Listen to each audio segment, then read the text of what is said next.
गौतम बुद्ध है ना, उनको कोई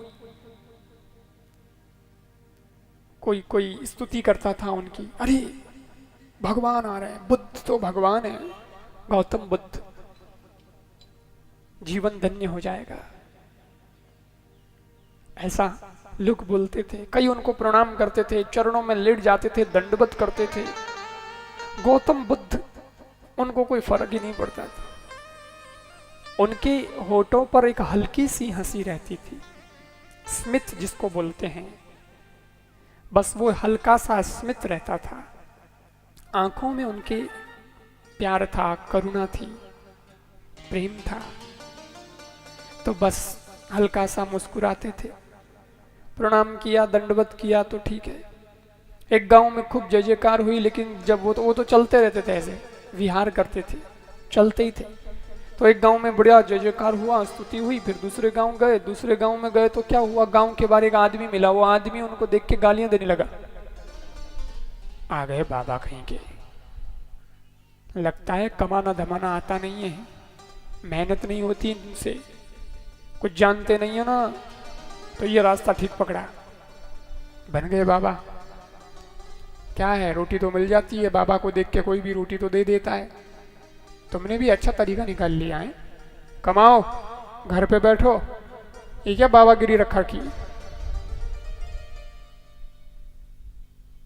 खाते हो सारे दिन, मोटे तगड़े हो गए हो खा पी करके, यही काम रहा है, लोगों को परेशान और करते हो।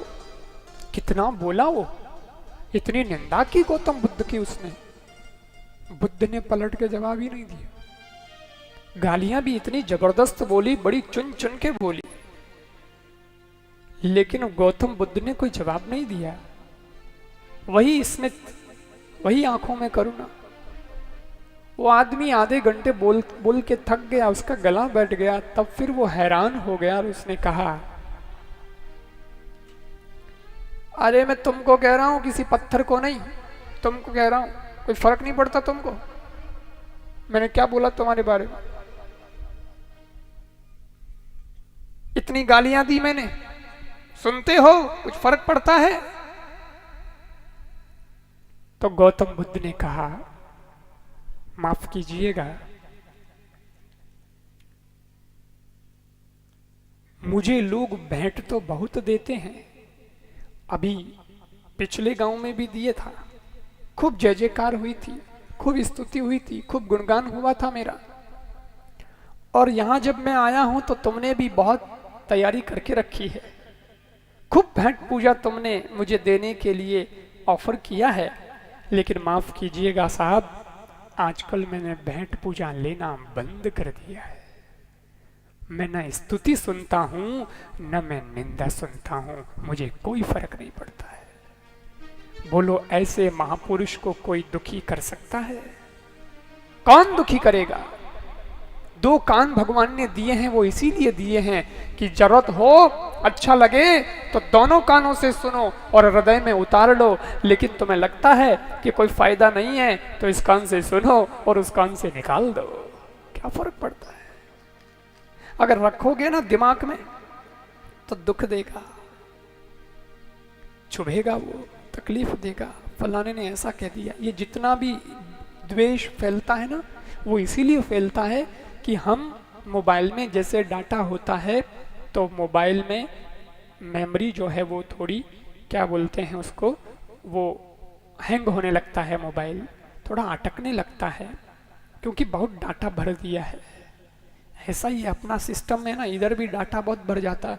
उसने ये कहा था 10 साल पहले जब वहाँ गया था, ये घटना हुई थी, तब उसने ये ताना मारा था, फिर वो 15 साल पहले वो उसने मेरे को ये कहा था, अभी वो गया था वहां में तो वहां उसने मेरे को ये बोल दिया था, सारा भर रखा है डाटा।